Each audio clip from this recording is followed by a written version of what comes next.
अस्सलाम वालेकुम and welcome again to my YouTube channel. हमने केपीके ग्रेड 11 बायोलॉजी कोर्स शुरू किया है। चैप्टर नंबर 13 इम्यूनिटी तक हम पहुंच गए हैं और इस वाले चैप्टर में ये मेरे ख्याल में हमारा लेक्चर नंबर 9 होगा या हमारा लेक्चर नंबर 10 होगा। इसी प्लेलिस्ट में अगर आप लोग नोटिस कर ले तो बिल्कुल सीक्वेंस में सारे के सारे लेक्चर्स मौजूद है। एक एक आप लोग यहाँ से देख सकते हैं, वहाँ से देख ले कौन सा लेक्चर है।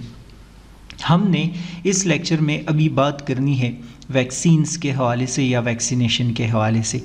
तो अगर आप लोग अपनी बुक के अंदर टॉपिक देखेंगे, टॉपिक है vaccination a mean to develop active acquired immunity. हमने आसान अल्फाज में वैक्सीनेशन को समझना है कि ये क्या होता है, ये कैसे हमें इम्यूनिटी प्रोवाइड करता है।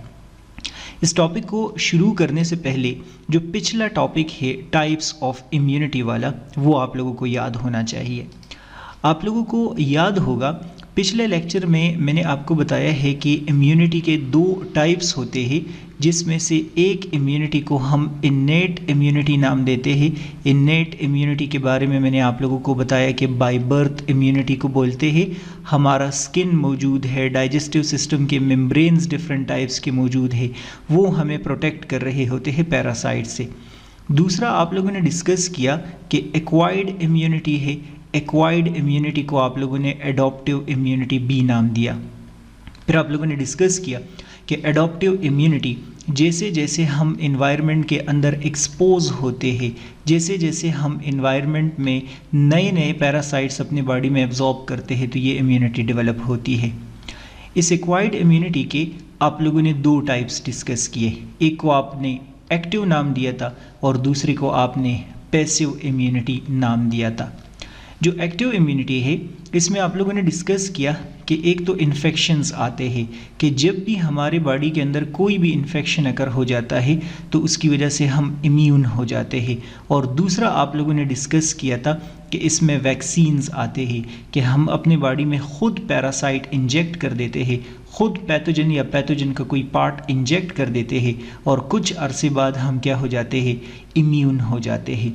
पैसिव इम्यूनिटी में जो एग्जाम्पल आप लोगों ने डिस्कस किया था, ब्रेस्ट फीडिंग का डिस्कस किया था कि बेबीज़ के बॉडी में एंटीबॉडीज़ आते हैं मदर के बॉडी से और वो इम्यून हो जाते हैं। अब मैं ये सारी समरी आपको क्यों समझा रहा हूँ, क्योंकि हमारा ये वाला जो लेक्चर है ये वैक्सीनेशन के हवाले से है, वैक्सीन्स के हवाले से है।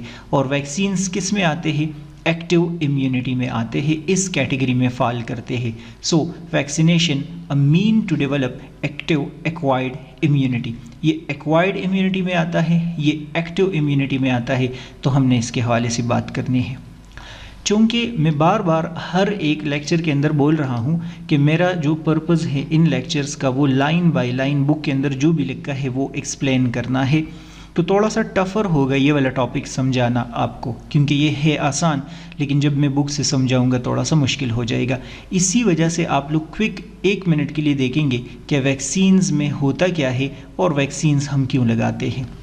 तो फर्स्ट पॉइंट आप लोगों ने ये याद रखना है कि वैक्सीन्स हमेशा यूज़ होते हैं डिजीज़ से प्रिवेंशन के लिए। अगर आपसे कोई पूछता है कि वैक्सीन्स किस पर्पस के लिए हम यूज़ करते हैं, सो डिजीज़ या पैरासाइट्स को हम रोकने के लिए, ताकि वो बॉडी के अंदर आए ही नहीं। वैक्सीन जो लफ्ज़ है आप लोग डिस्कस करेंगे कि ये वैका से लिया गया है। वैका लैटिन वर्ड है और वैका का मतलब होता है काव। असल में ऐसा हुआ था, एक बंदा था, उस बंदे का नाम था एडवर्ड जेनर। एडवर्ड जेनर ने क्या किया था, आप डिस्कस करेंगे कि वैक्सीन्स डिस्कवर कर दिए थे। वैक्सीनेशन का प्रोसेस किसने डिस्कवर किया था, वो एडवर्ड जेनर ने डिस्कवर किया था।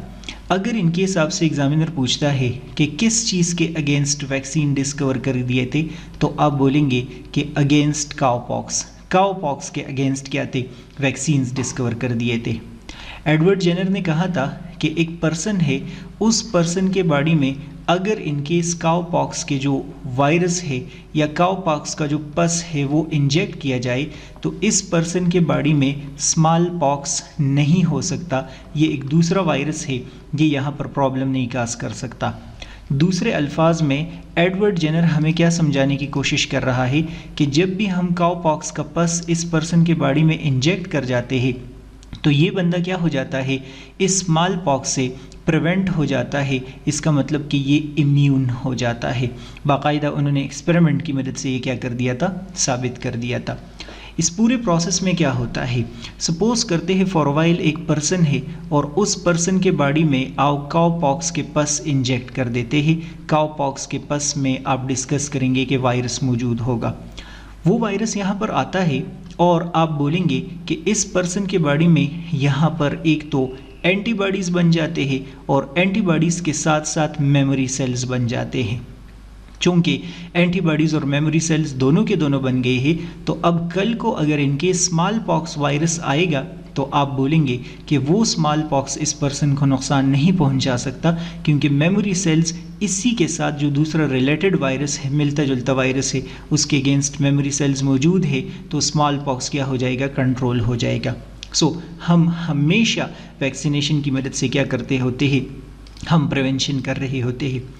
ये जितने भी पॉइंट्स अभी मैंने आप लोगों को क्विक बताए हैं, ये सारे के सारे पॉइंट्स बुक के अंदर नहीं है।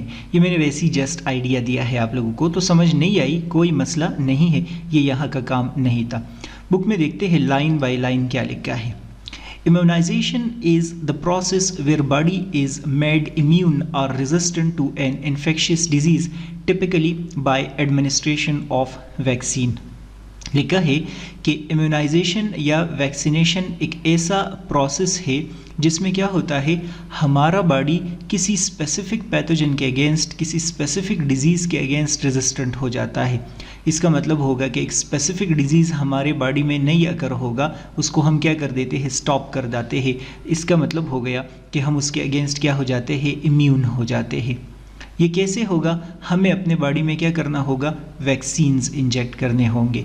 तो दूसरे अल्फाज में मैं बोलता हूँ कि जब भी हम अपने बॉडी के अंदर वैक्सीन्स इंजेक्ट कर देते हैं तो किसी स्पेसिफिक डिजीज़ या पैथोजन के अगेंस्ट या तो हम रेजिस्टेंट हो जाते हैं, दूसरे अल्फाज में हम उसके अगेंस्ट क्या हो जाते हैं, इम्यून हो जाते हैं। ऐसे प्रोसेस को इम्यूनाइजेशन बोलते हैं, या दूसरे अल्फाज में हम इस प्रोसेस को वैक्सीनेशन नाम देते हैं। वैक्सीन क्या करते हैं, Vaccine stimulate body own immune system to protect the person against a subsequent infection or disease.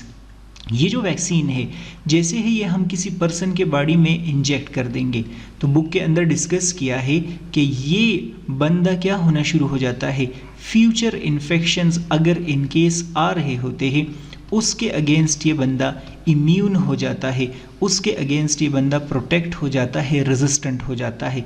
इसका मतलब कि इम्यून सिस्टम को बताते हैं कि ये वैक्सीन आप देख लो, ऐसी चीज़ आपके पास फ्यूचर में आ सकती है, आपने उसको कंट्रोल करना है, आपने उसको क्या करना है, रोकना है। The word vaccination or vaccine had been evolved from vacca, which means cow pus, which contains virus for cowpox. Book के अंदर हिस्ट्री तो पूरी नहीं डिस्कस की यहाँ पर, लेकिन मैंने जिस तरह आप लोगों को बताया कि वैक्सीनेशन लफ्ज़ कहाँ से आया है, ये वैका से आया है। वैका कौन से लैंग्वेज का लफ्ज़ है, लैटिन लैंग्वेज का ये लफ्ज़ है। और इस वैका क्या का क्या मतलब होता है, काव या काव पस इसका मतलब होता है, डेड वाइट ब्लड सेल्स की वजह से पस बनता है। इसके अंदर कौन सा वायरस मौजूद होगा, थोड़ी देर पहले मैंने आप लोगों को बताया कि इसके अंदर कावपॉक्स वायरस मौजूद होता है। कावपॉक्स एनिमल्स में होता है या काउज में कास होता है। The cowpox and smallpox virus is very similar in structure. जिस तरह मैंने आप लोगों को थोड़ी देर पहले बताया कि अगर इन केस काउपॉक्स किसी पर्सन के बॉडी में इंजेक्ट कर दिया जाए तो उस पर्सन को स्मॉल पॉक्स नहीं हो सकता। सो वैक्सीनेशन यही डिस्कवर हुआ था। ये लिखा है कि ये दोनों के दोनों बहुत ज़्यादा सिमिलर है, एक दूसरे के साथ मिलते जुलते हैं। If the human body is exposed to cowpox virus through vaccines, the body acquired immunization against smallpox. यही सेंटेंस बताया जा रहा है कि काउपॉक्स अगर हम इंजेक्ट करते हैं तो उस पर्सन को स्मॉल पॉक्स नहीं होगा। इसका मतलब हो गया कि वो पर्सन स्मॉल पॉक्स के अगेंस्ट क्या हो जाएगा, इम्यून हो जाएगा, रेजिस्टेंट हो जाएगा, उनके बॉडी में ये प्रॉब्लम नहीं कास हो सकता। We can define vaccine as immunobiological substances which produce specific protection against a specific disease. तो चूंकि हमने यहाँ पर ये सब्सटेंस बॉडी में इंजेक्ट कर दिया और उन्होंने हमारे इम्यून सिस्टम को इन्फॉर्म कर दिया कि आप रेडी हो जाओ, कल को आपके पास ऐसा ही कोई सब्सटेंस आके मसला क्रिएट करने लगा है, तो इसको हम वैक्सीन नाम देते हैं। तो ये ऐसे सब्सटेंसेस होते हैं इम्यूनोबायोलॉजिकल मीन कि इसका मतलब इम्यून सिस्टम पे एक्ट कर रहे हैं और जाहिर सी बात है कि पैथोजन का कोई हिस्सा ही होगा, ठीक है, मतलब कि वायरस का कोई पार्ट होगा या पूरा वायरस होगा, बैक्टीरिया का कोई पार्ट होगा या पूरा बैक्टीरिया होगा। ये जैसी बॉडी में चले जाते हैं वहाँ पर हमारे इम्यून सिस्टम को एक्टिवेट करते हैं और स्पेसिफिक डिजीज़ से हमें क्या करना शुरू कर देते हैं, प्रोटेक्ट करना शुरू कर देते हैं। It stimulates the production of protective antibody and other immune mechanism. बिल्कुल स्टार्ट में जब खाली पेज पे मैं ये एक्सप्लेन कर रहा था कि जब भी हम वैक्सीन्स इंजेक्ट करते हैं तो उन वैक्सीन्स की वजह से क्या होता है, यहाँ पर एंटीबॉडीज़ बन जाते हैं और एंटीबॉडीज़ के साथ साथ मेमोरी सेल्स बन जाते हैं। सो वैक्सीन स्टिमुलेट करते हैं प्रोडक्शन ऑफ क्या, एंटीबॉडीज़, और इसके साथ साथ जो मेमोरी सेल्स है वो, इसी वजह से तो हम इम्यून हो रहे होते हैं। वैक्सीन्स में भी प्रिफेयर्ड, वैक्सीन्स कहाँ से आते हैं या हम इसको कैसे बनाते हैं?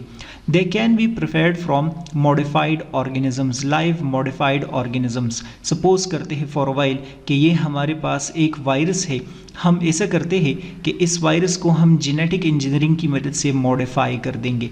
लाइव वायरस होगा, जिंदा वायरस होगा, हम इसको किल नहीं करेंगे लेकिन उसको हम हार्मफुल जो इफ़ेक्ट है उसको ख़त्म करेंगे और बॉडी में इंजेक्ट करेंगे, ये एक वैक्सीन होगा। इनएक्टिवेटेड और किल्ड ऑर्गेनिज्म, ये हमारे पास एक बैक्टीरिया है, इस बैक्टीरिया को हम किल कर देंगे ताकि ये नुकसान हमें ना पहुंचाए और फिर अपने बॉडी के अंदर इंजेक्ट कर देंगे, ये हमारे लिए वैक्सीन्स हो जाएंगे। एक्सट्रैक्टेड सेलुलर फ्रैक्शंस टॉक्साइड्स, सपोज करते हैं फॉर वाइल ये बैक्टीरिया है, इस बैक्टीरिया के बॉडी के किसी पार्ट को हम रिमूव कर देते हैं। सपोज करते हैं सिर्फ और सिर्फ सेल वॉल हम लेते हैं और बाकी पार्ट को रिमूव कर देते हैं, या कोई टॉक्सिन्स लेते हैं बाकी पार्ट्स को रिमूव कर देते हैं, तो वो हमें नुकसान नहीं पहुंचाएंगे। ये देख लो, इसको हमने मॉडिफाई किया है, ये भी हमें नुकसान नहीं पहुंचाएगा, ये हमें किल किया है, ये भी हमें नुकसान नहीं पहुंचाएगा, ये कोई बॉडी का हिस्सा है वायरस या बैक्टीरिया का, ये भी हमें नुकसान नहीं पहुंचाएगा। लेकिन जब ये बॉडी में चले जाएंगे तो वहाँ पर इसके अगेंस्ट एंटीबॉडीज़ बनेंगे, मेमोरी सेल्स बन जाएंगे और हम क्या हो जाएंगे, इन सारी चीज़ों के अगेंस्ट प्रोटेक्ट हो जाएंगे, हमारा बॉडी इम्यून हो जाएगा। Prevention of disease is need of the day, लिखा है कि हमें वैक्सीन्स को प्रमोट करना चाहिए। क्यों? क्योंकि ये हमें डिजीज़ से क्या कर रहा होता है, प्रिवेंशन कर रहा होता है। और प्रिवेंशन हमें क्यों करना चाहिए? The morbidity caused by the diseases and rising cost of treating them requires us to focus more on their prevention. लिखा है कि जो डिजीज़ काज होते हैं, जो मॉर्बिडिटी काज होती है, सिकनेस या इलनेस जो काज होता है किसी भी वायरस की वजह से, उस पर बहुत सारे खर्चे हमारे आते हैं। जब भी कोई डिजीज़ काज होता है तो उस पर बहुत सारा कास्ट आता है, जब भी हम उसको क्या करते हैं, ट्रीट करते हैं। तो इससे बेहतर है कि हम वैक्सीन्स की मदद से उसको प्रिवेंट कर ले और ये जो कास्ट है उसको हम बचाए, इससे हम अपने काफ़ी सारे फाइनेंसेस जो है वो कंट्रोल कर सकते हैं। Immunization is among the most successful components of preventive measures. Normally हम लोगों में अवेयरनेस बनाते हैं कि आप लोग अपने आप को डिजीज़ से बचाए, ऐसे खाना खाए, ऐसे पानी पिए, यहाँ ना जाए वहाँ ना जाए। एक तरीक़ा तो ये है कि डिजीज़ से बचने का आसान तरीक़ा, अगर वो ना हो तो फिर हम वैक्सीनेशन पे रिलाई करते हैं ताकि हम डिज़ीज़ को ट्रीट करने से बच जाए और हमारे जो ख़र्चे हैं वो ना हो। It is effective public health intervention that has had the greatest impact on health of people.